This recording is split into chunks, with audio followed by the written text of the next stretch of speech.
இந்த மீன நான் எந்த ஒரு ஷாப்லயும் வாங்கல. இது இம்போர்ட்டட் ஃபிஷ்ன்னு கிடையாது. இது நம்மளுடைய ஓன் பிரீடு. அதாவது சில மாதத்துக்கு முன்பு நான் இந்த ஃப்ளாரனோட பேர் நான் வச்சிருந்தேன். அத நான் ப்ரீடிங் பண்ணி, இப்போ அந்த பேக்ல இருக்கிற ஒரே ஒரு மீனு தான் இப்ப நீங்க பார்த்துட்டு இருக்கிற மீன் இது. வேற இந்த மீன் இது ஃபீமேலாங்கிறதுக்காண்டி நான் டெஸ்ட் பண்ணதுக்கு, நான் ஒரு மார்க்கெட்ல இருந்து ஒரு ஃபிஷ் நான் புதுசா வாங்கியிருக்கிறேன். அதான் இன்னைக்குள்ள இது பார்க்க ஃபீமேல் மாரியே தெரியுது. அதாவது எதனால இது ஃபீமேல்னா, மோஸ்ட்லி இந்த ஃப்ளவரன் ஃபிஷ்களுக்கு மேலுக்கு ஹெட் பெருசா வரும். அதே மாரி ஃபீமேலுக்கு ஹெட் வராது. இந்த மீன பத்தி ஒரு சின்ன ஒரு இன்ட்ரோடக்ஷன், அதாவது எனக்கு தெரிஞ்ச ஒரு தகவல். நான் உங்களுக்கு அத சொல்லப் போறேன். இந்த மீன் நம்ம ஒரு மீன் கிடையவே கிடையாது.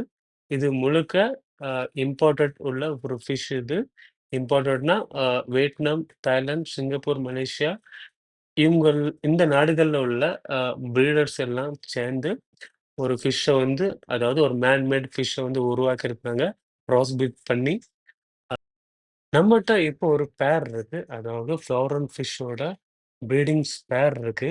இது நல்லபடியா ப்ரீடிங் செட் ஆச்சுன்னா, இதையும் நம்ம ப்ரீடிங் பண்ணலாம். ஸோ ஏற்கனவே நான் ஃப்ளவரன் ஃபிஷ்ஷஸ் ப்ரீடிங் நான் பண்ணியிருக்கிறேன். உங்கள்ட்ட நான் சொல்லியிருக்கிறேன். இது நான் 2ண்ட் வாட்டி நான் ட்ரை பண்ண போறேன்.